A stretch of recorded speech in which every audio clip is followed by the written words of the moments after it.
Thank you for tuning in to the GSMC Basketball Podcast presented by the GSMC Sports Network. I am your host, Nelson, here on this wonderful Wednesday afternoon. And I know I'm incredibly late.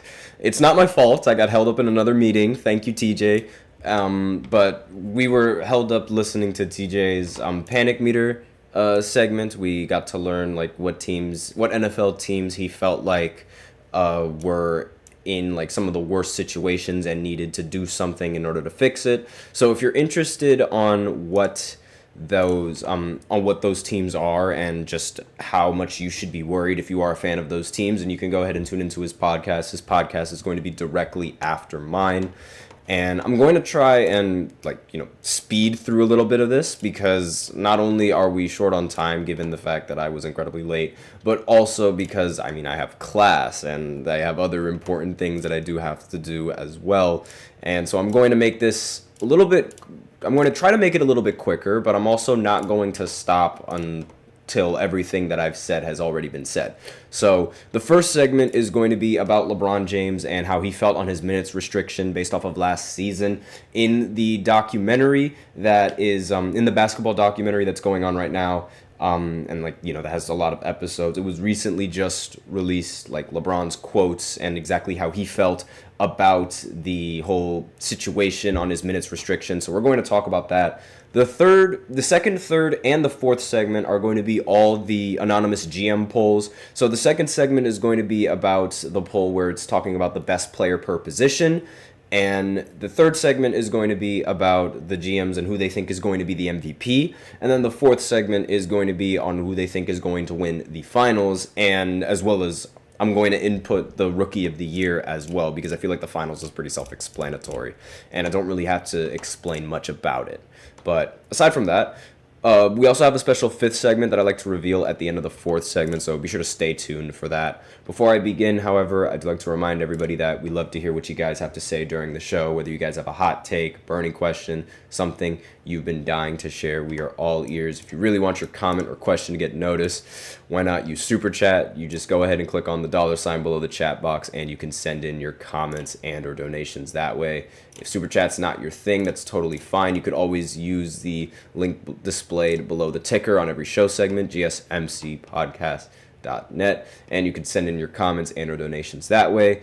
And aside from that, we can go ahead and jump right into the first segment. I'm going to try and go through this as fast as I can, just given the amount of time that I have. And already we have somebody in the chat, McLaren's Weiss. I have no idea if I'm saying your name right, so forgive me if I'm wrong. La Restrictions. Yep, that's going to be the first segment, La Restrictions. So, obviously, last season, LeBron James, with the coach, Darvin Ham, a lot of people were expecting him to, be on that decline, right? I'm sure I expected to see some sort of decline from LeBron, and I'm a huge LeBron fan.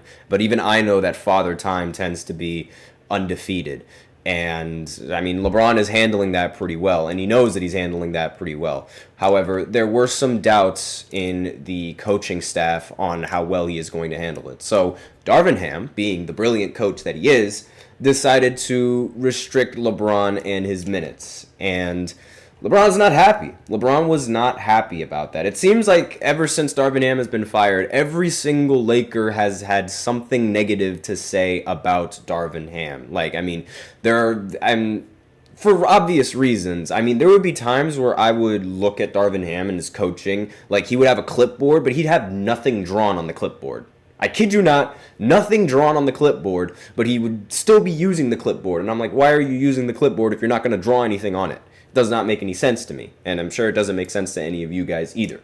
But there was a quote that LeBron had in one of these games when he was on his minutes restriction against the Denver Nuggets rather early in the season, and I understand the logic of trying to save LeBron for the games when it really matters, especially coming off the last few seasons where he's been injured and he suffered from unfortunate ankle injuries that had to sideline him for a huge portion of the season. And I totally understand that logic, but at the same time, I also don't understand why you can't trust somebody like LeBron. If there's anybody in the league that can take care of his body, it's LeBron, and he does that rather well, and he knows he does that rather well. So LeBron, when he was in the huddle with the coaches, this was what he said, and this comes from the documentary, but this was on the minutes restriction versus the Nuggets in their home opener, or actually no, in the season opener, excuse me, in the 2023-2024 season. He said,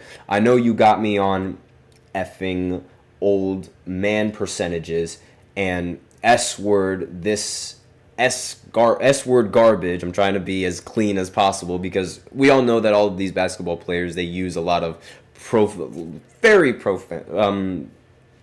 fantastic languages, and they always speak French, for lack of a better term, mainly and I can't really say all of these words on live, so I can't really, but you guys understand what I'm saying. I mean, he said, "You got me on this effing old man time percentages and S word," and he says it's garbage. Y'all know I'm in better shape than everybody, and that's exactly what he said. Now, the minutes restriction, it's something I just don't agree with. I prepare my body physically and mentally prepare my mind for battle, and this was LeBron in the documentary on being put on these types of restrictions. And when you have a player like that that's really confident in his ability, I don't understand why you don't lift the minutes restrictions earlier, especially with a team like the Lakers. I mean, the team that the Lakers had last season, like Darvin Ham would say, like, oh, they were very talented and they have so many young guys and all this and that and the other. No, they don't. No, they're not. They're not talented. They're nothing without LeBron, and that's just how it's been when LeBron is on the Lakers. And sure, yes, you can give the credit to all these young guys. They might be very talented, but they don't produce wins. And winning is something that LeBron knows how to do. I don't care what any of you guys say about his finals records. That's a team thing. And it was affected by Kevin Durant's decision to go to Golden State. You can argue with a wall on that one. And I can do a whole segment on LeBron's finals and all of these things, just proving that he's the best player of all time. If you want me to do that, let me know in the comments if you guys are interested in that. But aside from that, again, these minutes restrictions, they were very unnecessary. I mean, I felt they were incredibly unnecessary. Like, I understood the idea behind it, but if your team is losing, then what's the point in benching your best player just to avoid him getting injured the next game when you're probably going to still restrict him in minutes anyways? Does not make any sense. Like, you need LeBron, and LeBron has shown that he's more than capable enough of being able to play considerable amount of minutes in the NBA still and not have to worry about a thing and not have to worry about many injuries. I understand that, like, he's been injured before, but he protects his body and he knows what he's doing. So I don't agree, especially with how bad the team was last year. I don't really agree with those minutes restrictions at all from Darvin Ham. And this is probably one of the reasons why Darvin Ham did not end up getting his job back for the Lakers and why he was fired shortly after the Lakers season came to a close. And now that JJ Redick is the new coach, I expect this Lakers roster to do much better than they did in previous years. Because if what these players are saying is true about Darvin Ham and he's not just a scapegoat, this team could be a pretty solid team. Like, again, solid. I'm not saying that it's probably going to be like a 1 or a 2 or a 3 seed or anything like that, given the shape of the Western Conference now. But they could be rather solid. And JJ Redick seems to have a much better understanding about how to run an offense than Darvin Ham had an understanding in running the offense. I'm sorry, but Darvin Ham's rotations made absolutely no sense. The fact that there would be so many times where there was just no spacing on the court. And I'm like, you cannot have that in today's NBA. You're going to get destroyed a lot of the time. Like, that's just not ideal. You can't do that. And it's something that Darvin Ham didn't really seem to understand because he just kept doing it and he kept doing it all the time. And it's just like, do something different. Figure out your rotations, all of that stuff. It's annoying. But I do expect more from the Lakers this season than I expected them from the previous seasons with Darvin Ham. So we'll see how that goes. And again, since we are a little bit short on time, I am going to cut this segment up a little bit. So I apologize for that. If I were here earlier, then you'd hear a lot more of my thoughts. But I feel like I basically, touched on everything.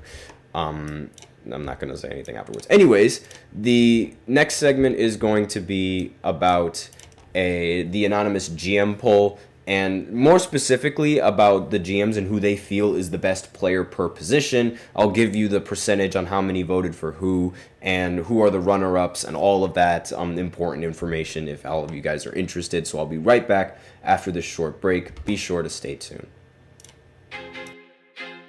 I feel like I'm losing my mind. Is everybody in the world blind?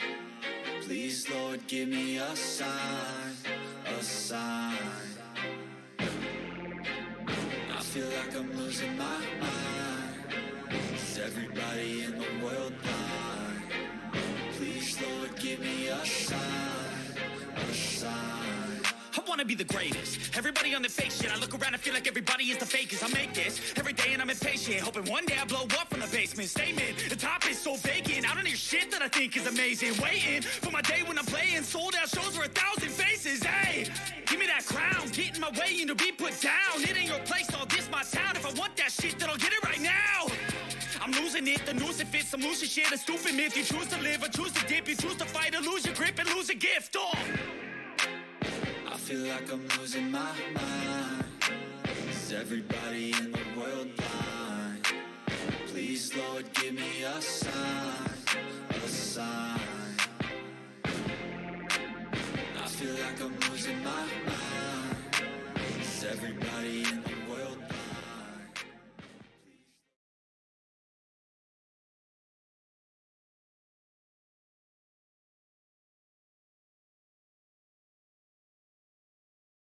And we are back with the second segment of the GSMC Basketball Podcast presented by the GSMC Sports Network. And in this second segment, we are going to be looking at the anonymous GM poll and what GMs think and who GMs think are the best players per position. We're going to go right from the 1 all the way down to the 5. And before I begin, I'd like to remind everybody that we love to hear what you guys have to say during the show, whether you guys have a hot take, whether you guys have a burning question, or just something that you want to share. We are all ears. If you really want your comment or question to get noticed, then I recommend using Super Chat. You just click on the $ below the chat box, and you can send in your comments and or donations that way. If Super Chat's not really your thing, then that is fine. You can always use the link displayed below the ticker on every show segment as well, gsmcpodcast.net, and you can send in your comments and or donations that way. Either or really helps the show. It doesn't matter what you do. So with that out of the way, let's go ahead and talk about the anonymous GM voting list. This happens like every single time to begin the season. Well, just before the season kicks off, or tips off, excuse me. I'm so used to football. But aside from that, we'll start with the point guard, like I said before. Obviously, no, it's not LeBron, even though I wish it should have been LeBron. It's Luka Doncic. Luka Doncic got 37% of the votes from GMs on who they feel is the best point guard in the league. And, I mean, it makes total sense. Luka Doncic literally just made the finals and played pretty well in the finals. I can't really say that he played well in the postseason overall because he did have a lot of shooting efficiencies. But, yes, he is the best point guard in this league. And a close second was Shai Gilgeous-Alexander, who received 30% of the votes from the GMs, which is not a bad pick either. I mean, SGA vastly outplayed Luka Doncic in the postseason when they matched up against each other. So it's definitely not a bad argument to have SGA in this in the 30% range, because he did receive 30% of the votes. Next was Stephen Curry for Golden State, who received 23% of the votes. Obviously, I mean, respect to Stephen Curry, it makes total sense. But I do have Steph Curry at a top 3, and he is the bottom part of the top 3 in the point guard position. And then in 4th is Jalen Brunson. He received 10% of the votes for the best point guard in the NBA. And it's not really that bad. I completely understand Jalen Brunson being at having a huge percentage of the votes, having 10% of the votes, but mainly it was Luka and SGA dominating a lot of the GMs in their polls, which makes total sense. I have no complaints over there. Shooting guard is a little bit up for grabs, I think, though, and a lot of the GMs selected Anthony Edwards. He received 33% of the votes, and the runner-up to that was Devin Booker, who actually received the praise of being the best shooting guard last year from this GM poll. But this time Devin Booker only received 23% of the votes. I feel like the postseason and the over-exaggeration of the postseason has been a little bit of a blessing for Anthony Edwards, and I think he's slowly becoming one of the league's most overrated players. Yes, he did make the Western Conference Finals, but he was noticeably horrible in the elimination game against Denver and remained to be horrible in the series against the Dallas Mavericks, and I'm over here like, what in the world? Like, why is he getting so much of this hype when he played really, really bad? And some of the other notable players that were picked or that were voted into this as well was, for some reason, SGA again. Some GMs, I guess, they consider Shai Gilgeous-Alexander a shooting guard. So, like, you know, in a league that's completely positionless, it makes a little bit of sense, you know, to group up the point guard and the shooting guard together as a guard position. And Luka Doncic also received votes as well. He received 7% of the votes. Same with Steph Curry. He received 10% of the votes. For some reason, they put Steph at shooting guard. I don't know what is going on in the minds of these GMs, but hey, I'm not going to question it. I just don't think it's right. SGA should not have received any votes. He's not a shooting guard. He's a point guard. Same with Steph Curry. Same with Luka Doncic. And some other players that were receiving votes as well was Jaylen Brown and Derek White. Surprisingly, no Kyrie Irving, even though Kyrie Irving is a shooting guard and he was the second option on a team that made the finals. So I do have a little bit of a problem with how the voting worked in the shooting guard position, because I mean, Shai, SGA, Steph Curry, and Luka, 3 of the 2 players picked in this list weren't even like true shooting guards. And I mean, what about Donovan Mitchell? Why is Donovan Mitchell not on this list? I mean, like, I feel like Donovan Mitchell is a very competent shooting guard and one of the better shooting guards, especially in the postseason. I don't understand why he didn't get any percent of the votes for this poll. I don't agree with the shooting guard poll at all.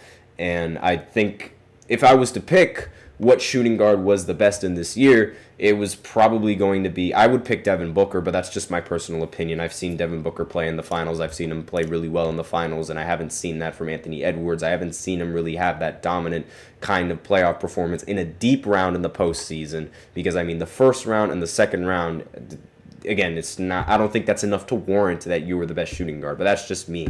We'll see how this season turns out. This one, I do not agree with whatsoever. It should be LeBron. End of story. No, but Jason Tatum ended up getting 47% of the votes for small forward, which is, in my opinion, just completely wrong. Like, he sort of won this by default by being the best, one of the best players on the best team and receiving 47% of the votes. And again, Luka Doncic appeared on this list, on this voting poll again. Some GMs think he's a small forward. He received 17% of the votes, along with Kevin Durant and LeBron James, who also received 17% of the votes. And in my opinion, LeBron should have been the best player on the best small forward in the NBA by these GMs. They're just a bunch of doubters. And, I mean, Kevin Durant, he got bounced out of the first round, so he doesn't deserve to be there. And Luka Doncic isn't even a small forward. So I really think that this should have gone to LeBron James, and it shouldn't have gone to Jason Tatum. He could be the second, he's the second best player on his team. You can make that argument. I mean, Jaylen Brown won the Finals MVP and the Eastern Conference Finals MVP over him, so you can make an argument on the fact that he's not even the best player on his team, let alone the best small forward. And, I mean, Jaylen Brown also plays small forward. So, but again, it should have been LeBron, end of story. And if you guys have anything to say about it, too bad. No, but let me know in the comments if you guys have anything to say about it, because quite frankly, I think it should have been clear-cut LeBron. Jason Tatum does not deserve to be dubbed as the best small forward in the league. Now, power forward, something that we all can agree with, Giannis Antetokounmpo, easily the best power forward in today's NBA right now. He received 77% of the votes. Nothing wrong with that. Kevin Durant was also on the power forward list as well. He received 7% of the votes. Other players that ended up receiving some votes as well were Anthony Davis, Draymond Green for some reason, Domantas Sabonis, Jason Tatum again, and also Victor Wembanyama, who I don't really agree with being a power forward. He's a center. I mean, he's 7'4", but I digress. Giannis Antetokounmpo received 77% of the votes. There's really no problem there. He should be considered the best player in this position, no questions asked. And the best center, obviously, is Nikola Jokic. He just came off of winning MVP for the third time in his entire career. And he received 87% of the votes, which is fantastic. The other 10%, well, not the other 10%, but 10% ended up voting for Joel Embiid, which I just don't think is true at all. Joel Embiid lost in the first round. He barely played at all in the in the last season. However, I will agree that there isn't really a center that I would put over Embiid aside from Nikola Jokic. And the last player that ended up receiving 3% of the votes was Victor Wembanyama. And while I do agree that Victor Wembanyama had a fantastic rookie season, I still don't think we've seen enough from him to determine that he is the best center in the NBA. I do think that he is at around maybe top 5 at the very least, or maybe even at the very most. I have to think about that again, but I do think that he is a very good center in the NBA right now, and he's only going to get better. But let me know in the comments what you guys think of this list, if you guys agree with the GMs and what they had to say and what they voted for. But now we're going to go ahead into another poll where we talk about who the GMs feel like is going to win the MVP. So we'll be right back after this short break. Be sure to stay tuned for that. Looking for your daily fix of sports talk without having to pay for it? GSMC Sports Network is available on YouTube. Just search GSMC Sports Network. Get your fix of daily sports talk shows on YouTube, absolutely free. NFL, college football, NBA, MLB, MMA, UFC, fantasy football, and so much more. GSMC Sports Network has shows running all day long, with new sports shows starting every 2 hours. Just like on your favorite cable sports channel, except GSMC Sports Network is absolutely free. Just search GSMC Sports Network on YouTube to catch one of your new favorite shows, like the GSMC College Football Podcast, Chip Shot Football Podcast, Hoops and Heels Women's Sports Podcast, GSMC Basketball Podcast, and so many more. Check it out for yourself. GSMC Sports Network, now available on YouTube absolutely free. Search GSMC Sports Network on YouTube right now. And we are back with the third segment of the GSMC Basketball Podcast presented by the GSMC Sports Network. And in this third segment, we are going to be looking at the GM poll on who they feel is going to win the MVP in this next upcoming season. And to a shocker, it's not who I thought it was. I mean, I would think that Jokic would win again. And apparently these GMs don't think that's what's going to happen. They actually think that SGA has the best chance of winning the MVP this season. And he received 40% of the votes. And Luka Doncic was an extremely close second to that as well. He ended up receiving 30% of the votes. And then the other players, Joel Embiid, Nikola Jokic, and for some reason, Jason Tatum received 7% of the votes. Now, other players that also received a percentage of the votes was Giannis Antetokounmpo, Jaylen Brown, Anthony Edwards, and that's about it for the players that ended up receiving votes. Now, we'll focus on SGA being the favorite according to these GMs. Now, I'm not going to be one to deny that voter fatigue exists, and that is something that has succumbed to a lot of NBA players throughout their career. Like, there would be moments where you think that these players deserve to win the MVP, but due to voter fatigue, they decide to vote for somebody else because that certain player has been so good for so long, or some other narrative that they come up with during the season. This happens. The most recent example and the best example that I can really think of is LeBron James. And for 8 straight years, we saw LeBron make it to the finals in 8 straight years and prove to everyone that he was still the top dog in every single year. And a lot of the times, a lot of the voters would have voter fatigue and they wouldn't want to vote for LeBron. And even like recently with Nikola Jokic, they didn't really want to vote for Nikola Jokic for other reasons, but you could argue that voter fatigue also had to settle in. And even with Giannis Antetokounmpo, again, it was another player that was producing fantastic numbers and would still succumb to voter fatigue. And it's a very, very common thing. So the fact that Jokic has already won the MVP 3 times in the last 4 years, maybe voter fatigue is going to catch up to him this year, thus paving the way for SGA to win the MVP. Even though I don't think SGA should win the MVP. Yes, he produces 31 points every single night, and he's a fantastic point guard. I'm not denying that at all.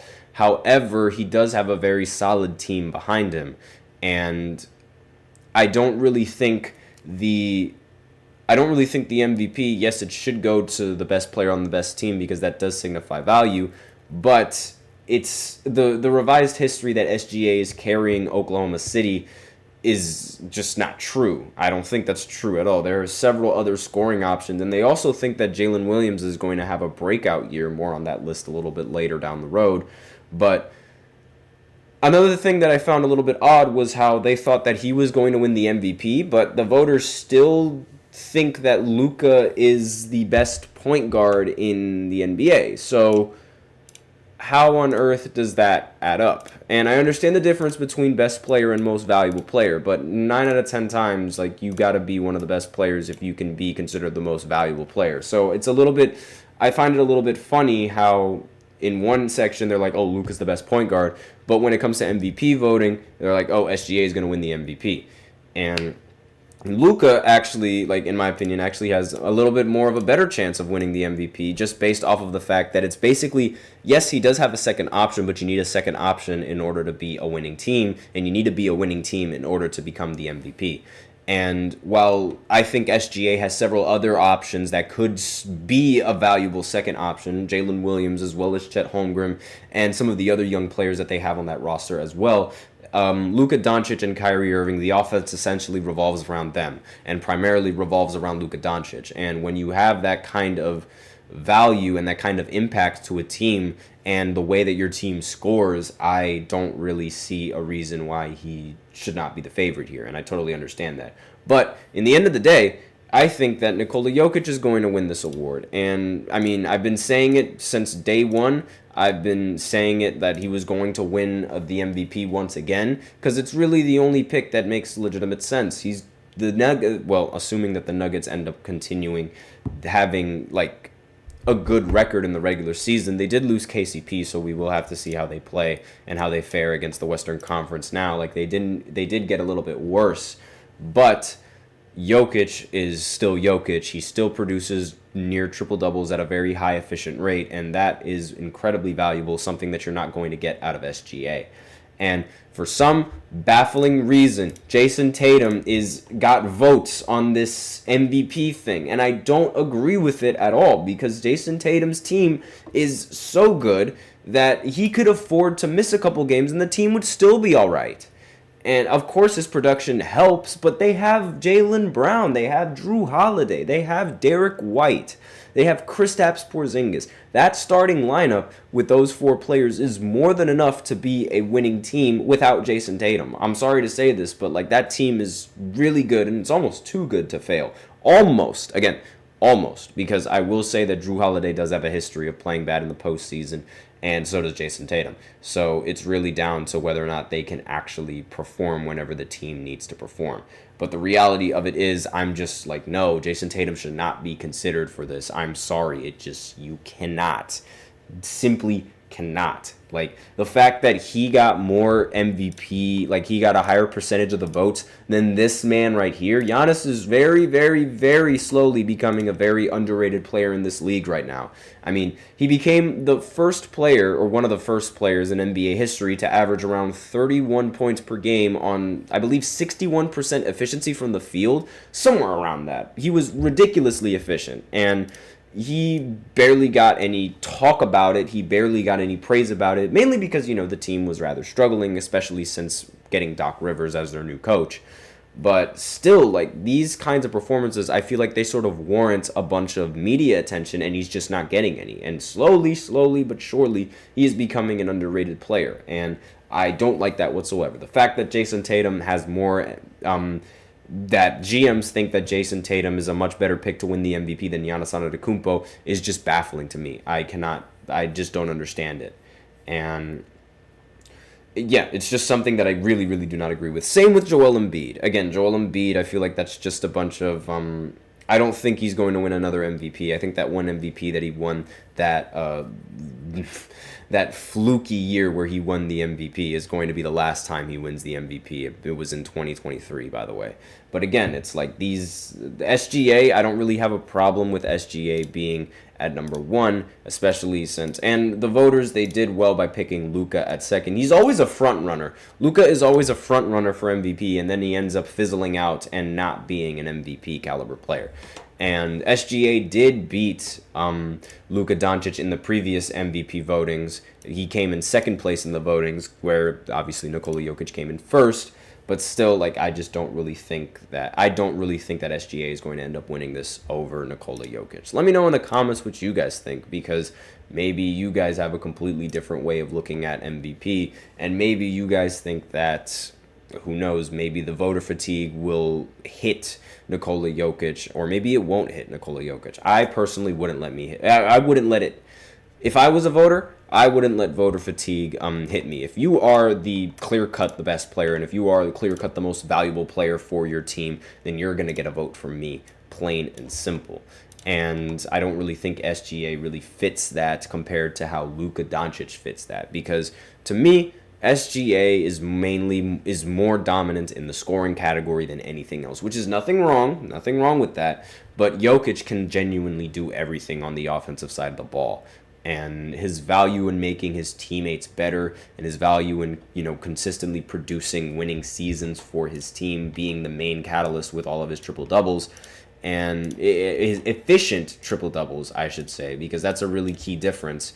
Because like, you can drop triple doubles like Westbrook and go 3 for 12, but when you're dropping triple doubles like Jokic and you're going like 8 for 11 or something like that, that is incredible value, and that is something that you more than righteously deserve the MVP for that, in my personal opinion. But that is, again, that's just me. Let me know in the comments what you guys think. So aside from that, we are out of time for this third segment. So now we will go ahead and go into the fourth segment, where I talk about my finals predictions. Well, not my finals predictions, but the anonymous GM's finals predictions, as well as who they feel is going to win the Rookie of the Year in this coming season. So I'll be right back after this short break. Be sure to stay tuned.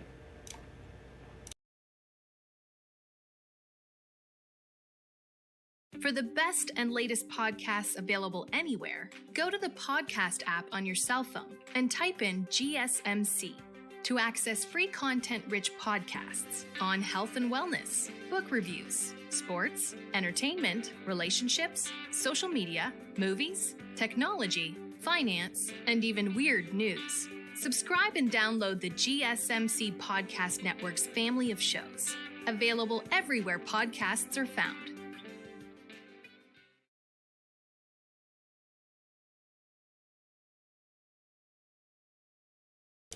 And we are back with the fourth segment of the GSMC Basketball Podcast, presented by the GSMC Sports Network. And in this fourth segment, we are going to be looking at the anonymous GM poll again. And this time we're going to be looking at two of the polls. We're going to look at the teams that the GMs feel like are going to make the NBA Finals for both the Eastern Conference and the Western Conference.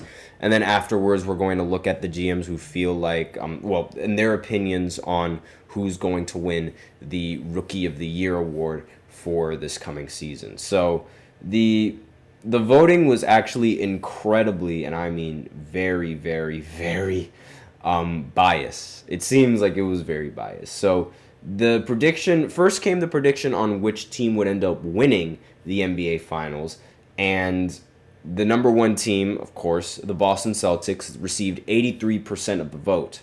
Oklahoma City was right underneath them, receiving 13% of the votes, and then the Dallas Mavericks received 3% of the votes.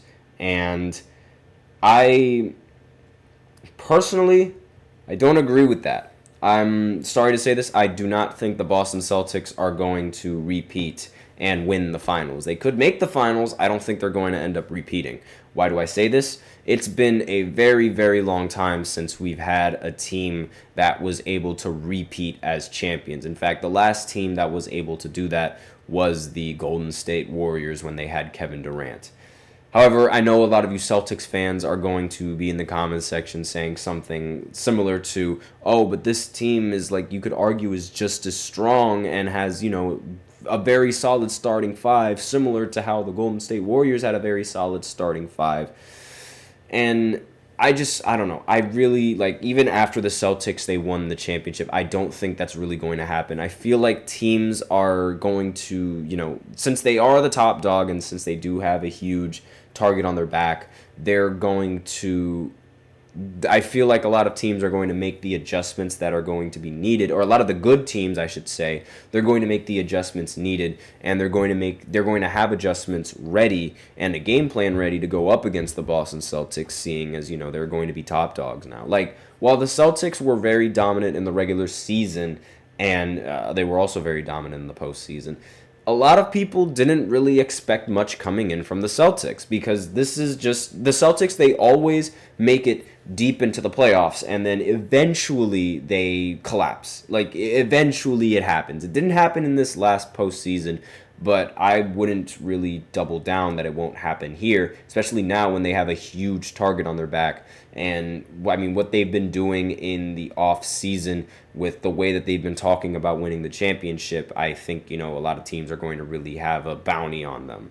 And again, they received 82% of the votes on who they would win on the team that was going to win in the NBA Finals. Now, a little bit of a bonus, the Eastern Conference rankings, they were also divided. So they also ended up deciding who was going to end up making the 1 seed, who was going to end up making the 2 seed, who was going to make up ending the 3 seed, etc., etc. And the Eastern Conference rankings, at least according to this GM poll, 97% of voters ended up picking the Boston Celtics as being the first team in the entire Eastern Conference, which makes total sense.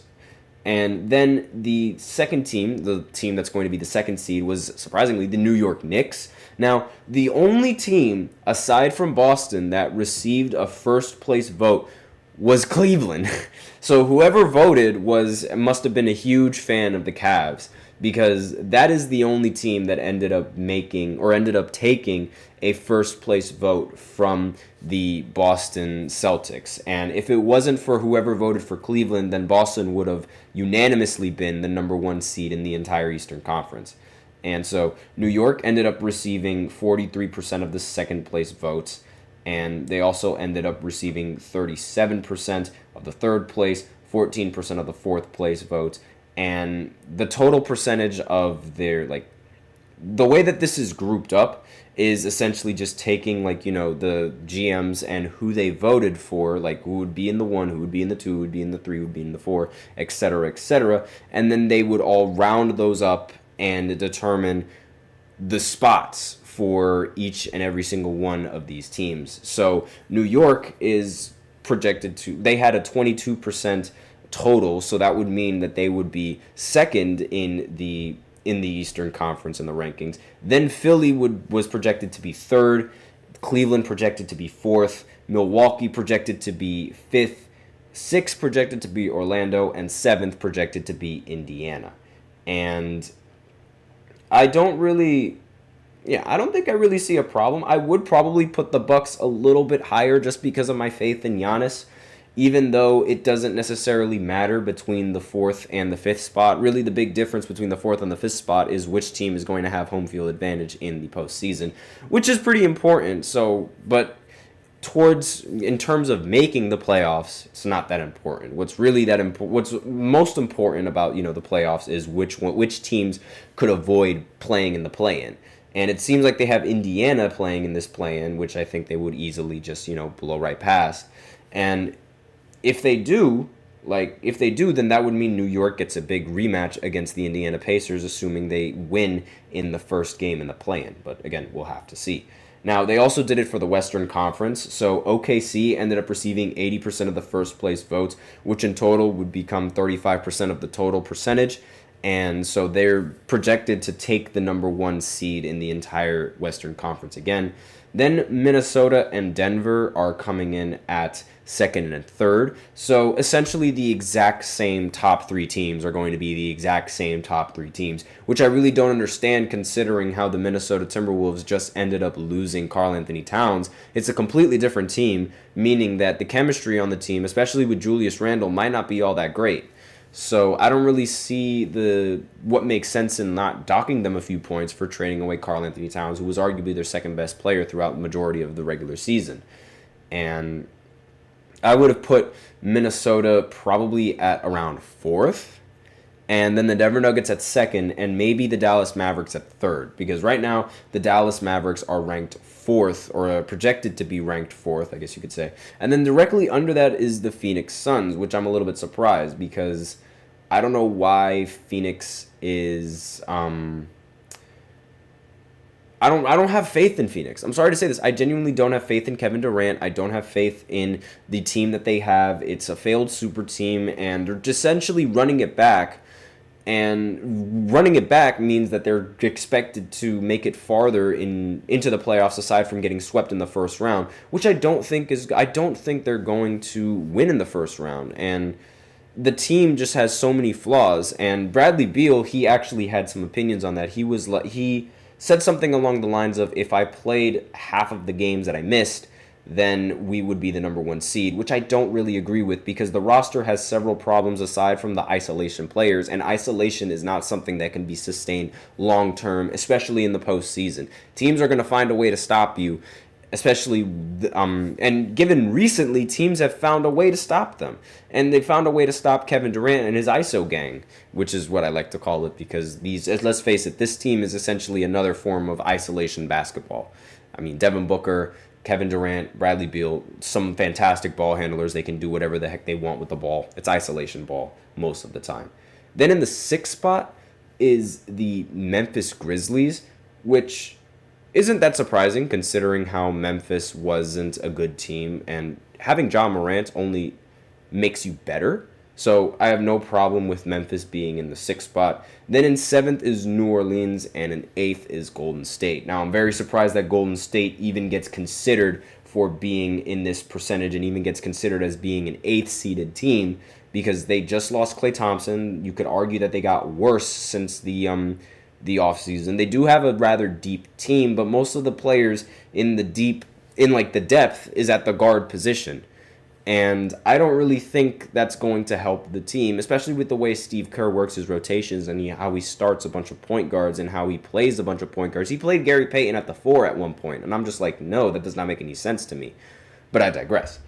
So those are the votings. Those are the GMs and who they picked and who they think is going to be a top team in each of the conferences. And for Rookie of the Year, 50% of the GMs ended up picking Reed Sheppard, which I think is the clear-cut favorite for winning Rookie of the Year even before this poll came out. He, again, received 50% of the votes. And a lot of GMs think very highly of him. He's a very talented shooter, and he could be very, very useful for the Houston Rockets, not just in this season, but throughout his career. And the player that ended up receiving second place and the second highest chances of winning Rookie of the Year was Zach Edey for the Memphis Grizzlies, which could happen. I just don't really think he's going to win it over Reed Sheppard. There was also Stephon Castle for the San Antonio Spurs, who received 13%, and some other players who received a percentage of the votes was Ron Holland II and Alexander Sarr for Washington, which is a little bit surprising because given how Sarr played in the not in the preseason, but in the summer league, it wasn't all that great. That's all that I really have on this fourth segment. So now we will go ahead and go into the fifth segment, where I give a quick recap of the WNBA playoff games that recently happened yesterday. And it's now the finals are set, so we're going to go ahead and talk about that right after this short break. Be sure to stay tuned.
And we are back with the fifth segment of the GSMC Basketball Podcast presented by the GSMC Sports Network.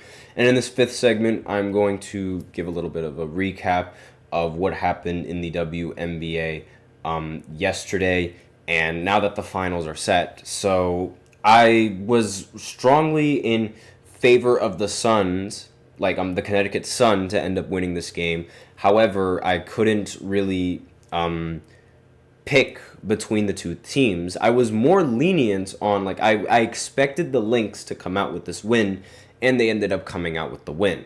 So I don't want to say that I was right, because I didn't really definitely pick who I thought was going to win, but I did favor the Lynx in this series, and I felt like the Lynx had much more of an advantage going into this game with the ability to close out the series more so than the Connecticut Sun did. And what ended up happening.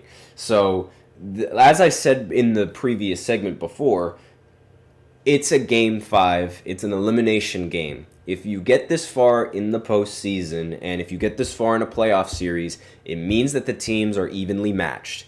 Chances are whichever team has the best player on the court is going to win the game. 9 out of 10 times, that's what's going to happen in these basketball series. And this applies for the NBA, this applies for the WNBA.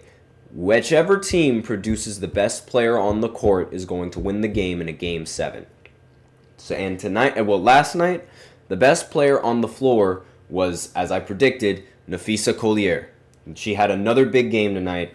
She scored 27 points, ended with 11 rebounds, as well as 4 assists, and along with 4 blocks as well, while also shooting 10 for 16 from the field.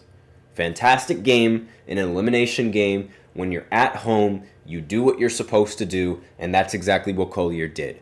Fantastic game. And to add more insult to injury, the Sun were unable to produce the second best player on the floor for this game. The second best player on the floor was arguably Courtney Williams. She ended the game 24 points, 9 for 16 from the field, and 3 for 3 from 3. It's very, very repetitive, so I apologize for that, but bear with me. She also ended the game with 7 assists and 5 rebounds as well. And I'm getting a call from the school saying that there is a lot of traffic. Boo-hoo.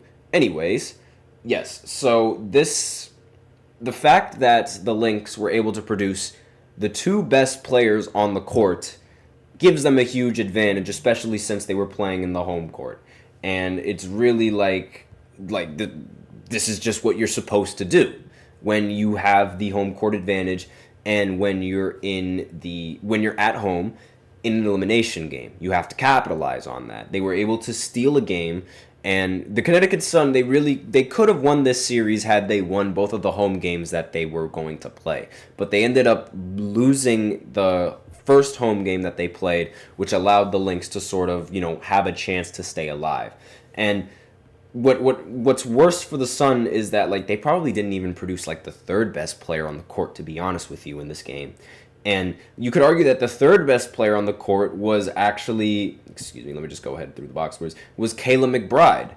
And she ended the game with 19 points, 4 assists, 2 rebounds, and was 8 for 16 from the field. Didn't really shoot all that well from 3 for 9, but still, the fact that shooting 3 for 9 from the 3-point line is still the third best player on the court, that's saying a lot to how the Connecticut Sun ended up playing in this game.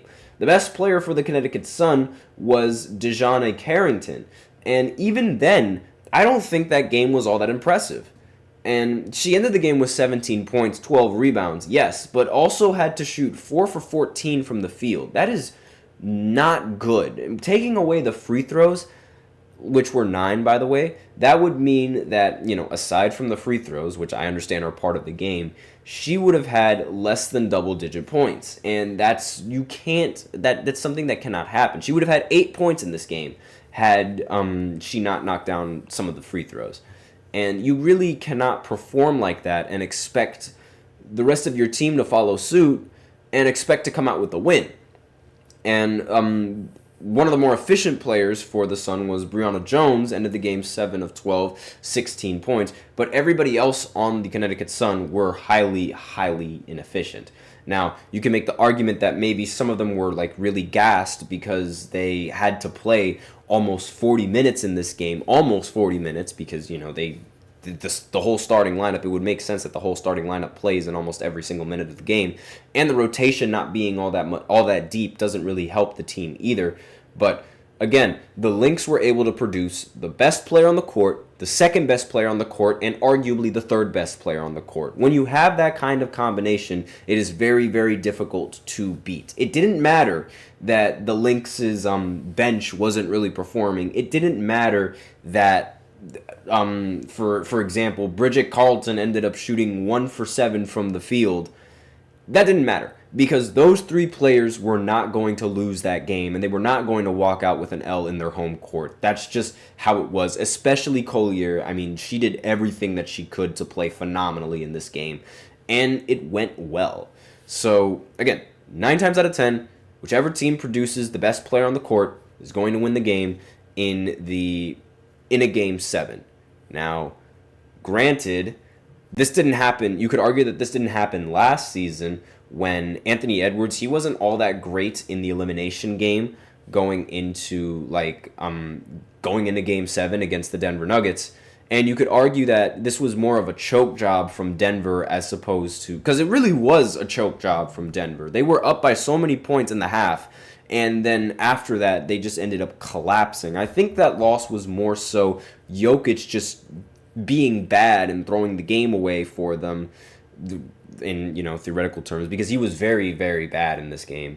And because of that, it allowed the rest of the team to have more of an advantage and more of an ability to capitalize on the fact that one of the best players was playing bad and saying that, oh, we have a shot. We genuinely have a shot. Because Anthony Edwards was awful in that Game 7. The rest of the team, however, was great.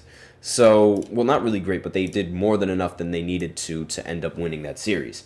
So, you can make the argument that that doesn't happen all the time, but it's almost all the time that happens. So, right now, the Lynx are going to be set to play the Liberty tomorrow at 8 o'clock on ESPN. Where do I even begin? It's on a day where there's football. The finals, the WNBA finals, is going to happen at the same time as football. Thursday night football. That does not work. They're not going to get anyone watching that game. They just won't. I'm sorry, but there's half of the reason why the viewership is down in a lot of these WNBA postseason games. 2 reasons. 1, Caitlin Clark's not in it.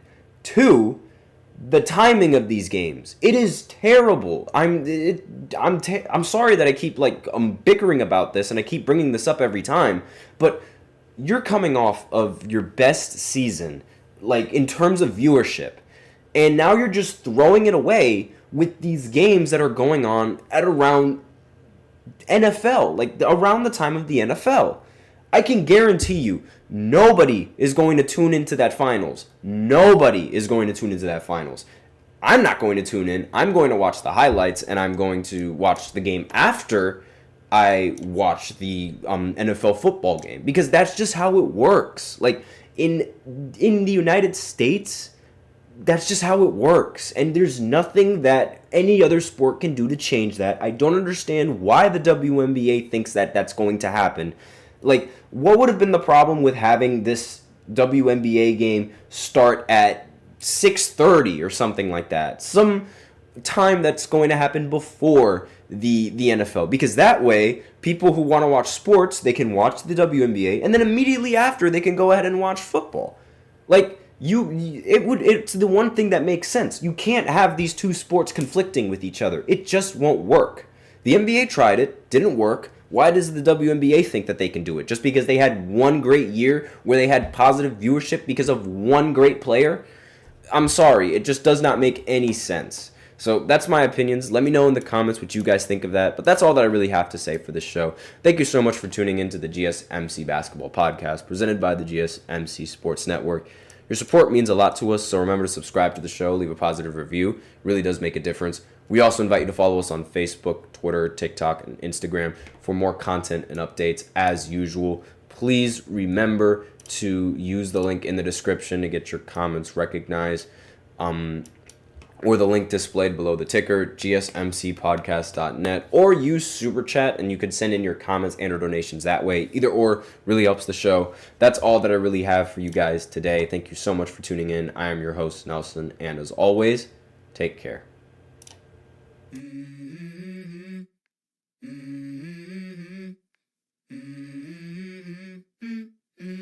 Let's go.